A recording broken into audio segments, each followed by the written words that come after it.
सभी साथियों को मेरा नमस्कार। आपका एक बार फिर से स्वागत है आपके ही अपने YouTube चैनल टेक्निकल मास्टम में। साथियों, आज इस वीडियो में हम पीठासीन अधिकारी द्वारा की जाने वाली घोषणाएं देखेंगे और उनको किस तरीके से भरना है वो सारी प्रक्रिया हम समझेंगे। ये सबसे पहले मतदान से पूर्व में की जाने वाली घोषणा है। यहाँ पर आप सबसे पहले विधानसभा निर्वाचन क्षेत्र की संख्या व उसका नाम लिख देंगे, फिर मतदान केंद्र का नाम और उसकी संख्या लिख देंगे। उसके बाद पीठासीन अधिकारी दिनांक लिख देंगे और अपने साइन कर देंगे। अब ये देखिए, मतदान अभिकर्ता के जो सिग्नेचर हैं, नंबर 1 पे आप मतदान अभिकर्ता के साइन करा लेंगे और वो किस उम्मीदवार का मतदान अभिकर्ता है, पोलिंग एजेंट है, उसका अभ्यर्थी वाले कॉलम के आगे उसका नाम लिख देंगे। इसी तरीके से जितने भी पोलिंग एजेंट हैं 3-4 सबके आप नाम लिख लेंगे और साइन करा लेंगे। यहाँ पर आप उम्मीदवार का नाम लिख देंगे जिस उम्मीदवार का वो पोलिंग एजेंट है। आगे है, निम्नलिखित मतदान अभिकर्ताओं ने इस घोषणा पर हस्ताक्षर करने से मना किया, तो आप उनका भी नाम लिख लेंगे। अब ये देखिए, पीठासीन अधिकारी द्वारा पश्चातवर्ती मतदान मशीन के उपभोग यदि कोई हो के समय घोषणा। अगर कोई दूसरी मशीन यूज की जाती है तब ये घोषणा की जाएगी, अदरवाइज ये नील कर दी जाएगी। भाग 3, मतदान के अंत में घोषणा। अब यहाँ पर देखिए, ये घोषणा मतदान के अंत में की जाएगी, तो यहाँ पर आपको ये होशियारी दिखानी है कि जितनी भी घोषणाएं आपको करनी है उन पर आप सुबह ही मतदान अभिकर्ताओं के साइन ले लेंगे, क्योंकि बाद में ये होगा कि जब आपके यहाँ पोल ख़त्म होने को होगा, चुनाव ख़त्म होने को होगा, तो हो सकता है कि कोई भी मतदान अभिकर्ता वहाँ पर उपस्थित न हो, तो ये आपके फॉर्मेट ब्लैंक रह जाएंगे और पोलिंग एजेंट के मतदान अभिकर्ताओं के हस्ताक्षर होना बहुत ज़रूरी है। तो ये काम आप सुबह ही कर लें। जब आप मॉक पोल कराएं उस टाइम पे पोलिंग एजेंट्स उपस्थित रहेंगे, तो आप उन सबके साइन इन पर करा लेंगे। अब ये देखिए, रिकॉर्ड किए गए मतों के लेखों में की गई प्रविष्टियों की एक अनुप्रमाणित प्रति प्राप्त की। तो आप जो 2 पोलिंग एजेंट्स हैं उनको या 3 हैं उनको आप ये एक अनुप्रमाणित प्रति दे देंगे। अब ये देखिए, मतदान मशीन को मोहरबंद करने के पश्चात घोषणा। तो ये भाग 4 है। ये जब आप मशीन ईवीएम को पूरी तरह से इलेक्शन क्लोज के बाद सील कर देंगे तब ये घोषणा आपको भरनी है। तो आप इसको सुबह से ही भर के रख लें, समय छोड़ दें, समय लास्ट में लिखना है उसमें। और लेकिन साइन ये करें, जो अपना काम है उसको बाद में कर लें, लेकिन जो मतदान अभिकर्ताओं के साइन लेने वाली बात है उसको आप पहले ही करवा लें। अब ये देखिए, उन मतदाताओं की सूची जिनसे उनकी आयु के संबंध में घोषणाएं प्राप्त की गई। तो ये देखो, ये इस तरीके से भरा जाएगा। मतदाता का नाम लिखा जाएगा पहले कॉलम में, फिर निर्वाचक नामावली में भाग संख्या तथा क्रम संख्या। तो यहाँ पर जैसे 102/500, तो भाग संख्या 102 है और इसकी क्रम संख्या 500 है।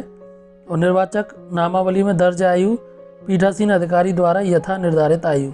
तो आपको कोशिश करनी है कि इस तरीके के जो विवाद हों आपके बूथ पर, उन्हें आप अपने विवेक के माध्यम से सुलझाने का प्रयास करें, नहीं तो आपका काम बढ़ जाएगा। आपको कई सारे प्रपत्र फॉर्मेट भरने होंगे। अब हम देखते हैं।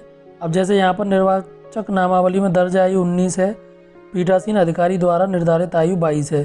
तो ये चीज़ें जब आएंगी जब मतदान अभिकर्ता विरोध करें कि ये जो वोटर है ये 18 साल से कम है, तब उस केस में आपको ये घोषणाएं भरवानी है। उन मतदाताओं की सूची जिन्होंने के आयु के संबंध में घोषणाएं करने से इनकार कर दिया है, तो ये उस टाइम पे भरा जाएगा कि जब कोई विवाद आता है और वो जो वोटर है वो ये घोषणा करने से मना करता है कि मैं 18 साल से ऊपर हूँ, तब ये भरा जाएगा। अब यहाँ पर देखिए, प्रारूप 17G मतपत्र लेखा किस तरीके से भरा जाएगा, इस पर मैं विस्तृत वीडियो बना चुका हूँ। तो वो ये वीडियो आपको डिस्क्रिप्शन बॉक्स में मिल जाएगा, आई बटन में मिल जाएगा, तो इसको आप देख लें और समझ लें कि ये किस तरीके से भरा जाएगा 17G मतपत्र लेखा। अब ये देखिए, निर्वाचक द्वारा उनकी आयु के संबंध में घोषणा का प्रारूप। तो ये जो जिनसे आप आयु के संबंध में घोषणा करा रहे हैं, तो उनसे आपको ये फॉर्मेट भरवाना है। ये इस फॉर्मेट पर वो अपनी घोषणा करेंगे। यहाँ पर देखिए, मैं सत्यनिष्ठा से ये घोषणा और प्रतिज्ञान करता हूँ कि सन 2019 में, तो आप इसको देख लेंगे। अब ये देखो जब चैलेंज, अब इसके बाद ये है कि मॉक पोल का प्रमाण पत्र आपको किस तरीके से भरना है। तो ये प्रमाण पत्र मॉक पोल के दौरान भरा जाएगा। तो यहाँ पर मैंने एक विस्तृत वीडियो बना दिया है चैनल पर, जिसका लिंक आपको वीडियो के डिस्क्रिप्शन बॉक्स में मिल जाएगा, ऊपर आई बटन में मिल जाएगा। तो वहाँ से आप देख लेंगे और समझ लेंगे। अब ये देखिए 16 बिंदु रिपोर्ट है, पीठासीन अधिकारी द्वारा निर्वाचन क्षेत्र के पर्यवेक्षक रिटर्न अधिकारी को उपलब्ध। तो यहाँ पर देखिए इस पर भी मैंने एक विस्तृत वीडियो बना दिया है, तो आप उसको देख लेंगे और समझ लेंगे कि ये किस तरीके से भरा जाएगा। अब ये देखिए पोलिंग एजेंट को जारी किए जाने वाले प्रवेश पास का लेखा। तो यहाँ पर पहले नंबर पर आप लोकसभा विधानसभा क्षेत्र की संख्या व नाम लिख देंगे, मतदान केंद्र की संख्या व नाम, चुनाव लड़ने वाले अभ्यर्थियों की कुल संख्या 6, चुनाव सामग्री के साथ कुल पास प्रवेश पत्रों की संख्या 10। ऐसे मतदान अभिकर्ताओं का विवरण जिन्हें पास दिए गए। तो 6 कैंडिडेट हैं और 6 ने अपने मतदान अभिकर्ता नियुक्त किए हैं, तो हमने यहाँ पर 6 लिख दिया। अब अप्रयुक्त प्रवेश पास 4 बचे हैं हमारे पास। तो ये आप इस तरीके से यहाँ पर इसका लेखा रख लेंगे और पीठासीन अधिकारी अपने साइन कर देंगे। अब ये देखिए पीठासीन अधिकारियों से ईवीएम तथा अन्य अभिलेख जमा करते समय संकलित की जाने वाली अतिरिक्त सूचना का प्रारूप। तो ये सूचना आपको से अतिरिक्त रूप में संकलित की जाएगी, तो इसको भी आप देख लें। यहाँ जिले का नाम, विधानसभा क्षेत्र की संख्या व नाम, मतदेय स्थल की संख्या व नाम। अब यहाँ पर देखिए विधानसभा क्षेत्र की संख्या व नाम आप लिख देंगे, मतदेय स्थल की क्रम संख्या व नाम लिख देंगे। अब पहले नंबर पर है मतदेय स्थल में कुल मतदाताओं की संख्या। तो पुरुष 700, महिला 500, अन्य 0, योग 1200। व्यक्तियों की संख्या जिन्होंने मतदान किया। तो जिन्होंने मतदान किया, पुरुष 600 ने मतदान किया, महिला 400 ने मतदान किया। तो इस तरीके से 1000 लोगों ने मतदान किया है। ये देखिए योग आ गया 1000, अन्य में 0 है। अब ये देखिए तीसरे नंबर पर है निविदत्त टेंडर मतों की संख्या। तो टेंडर मतों की संख्या हमने यहाँ पर 2 रखी है, चैलेंज मतों की संख्या 1, सर्विस मतदाताओं द्वारा प्रॉक्सी मतों की संख्या। तो साथियों अगले वीडियो में हम ये देखेंगे कि प्रॉक्सी मतदाता क्या होता है और वो अपने मत का प्रयोग किस तरीके से करेगा। हमने यहाँ पर वो संख्या 0 रखी है। उन मतदाताओं की संख्या जिन्होंने मतदाता फोटो पहचान पत्र के आधार पर मतदान किया, तो वो संख्या हमने 900 है। उन मतदाताओं की संख्या जिन्होंने आयोग द्वारा उपलब्ध कराई गई फोटो मतदाता पर्ची के पर आधार पर मतदान किया, तो वो 50 है। तो यहाँ पर अगर फ़ोटो होगा, जो वोटर स्लिप है अगर उस पर फ़ोटो होगा, तभी आप उसको फ़ोटो आईडी प्रूफ की तरह यूज करेंगे, अदरवाइज़ नहीं करेंगे। उन मतदाताओं की संख्या जिन्होंने अन्य वैकल्पिक अभिलेखों के आधार पर मतदान किया 50। उन मतदाताओं की संख्या जिन्होंने नियम 49O में दिए गए अधिकार का प्रयोग किया, तो वो संख्या 3 लिखी है। अब हम देखेंगे 49O क्या है। पोलिंग स्टेशन की संख्या जिस पर कोई पोलिंग एजेंट उपस्थित नहीं था या एक पोलिंग एजेंट उपस्थित था, तो वो हमने 0 लिखा है। ओवरसीज मतदाताओं की संख्या जिन्होंने मतदान किया 0, ये प्रवासी मतदाताओं की संख्या है। प्रयुक्त की गई ईवीएम की संख्या 1, क्या किसी ईवीएम को बदला या परिवर्तित किया गया नहीं। अनुपस्थित या शिफ्टेड डुप्लीकेट 0, अनुपस्थित शिफ्टेड तथा डुप्लीकेट मतदाताओं की संख्या जिन्होंने मतदान किया 0। और यहाँ पर पीठासीन अधिकारी अपने साइन कर देंगे, मोहर लगा देंगे। अब हम देखते हैं 26 बिंदु रिपोर्ट का प्रारूप क्या है। विधानसभा सामान्य निर्वाचन क्षेत्र की संख्या व नाम लिख देंगे। अब ये देखिए मतदेय स्थल का नाम, तो यहाँ पर 102 क्रमांक है और नाम लिख देंगे आप। उसके बाद मतदेय सूची के अनुसार मतदेय स्थल पर निर्वाचकों की कुल संख्या, तो 700 पुरुष हैं, 500 महिलाएं हैं, अन्य 0 हैं और 1200 कुल हैं। उसके बाद मतदाताओं की कुल संख्या जिन्होंने मतदेय स्थल पर मतदान किया, तो 600 पुरुषों ने मतदान किया है, 400 महिलाओं ने, अन्य 0। तो कुल मिलाकर 1000 मतदाताओं ने अपने मत का प्रयोग किया है। तो आप इस तरीके से इन कॉलम को भर लेंगे। हो सकता है कि ये रिपोर्ट आपको ये टेबल फॉर्म में ना हो, सीधे पेज पर हो तो भरी, लेकिन इसी तरीके से जाएगी ये। अब हम आगे देखते हैं अगले कॉलम में क्या है, इसमें अगली टेबल में क्या आगे है। टेंडर निविदा मत पत्र 2, चैलेंज मत 1, प्रॉक्सी 0, मतदाता पहचान पत्र के आधार पर मतदान करने वाले मतदाताओं की संख्या 900, आयोग द्वारा उपलब्ध कराई गई फोटो पर्ची से मतदान करने वाले मतों संख्या 50।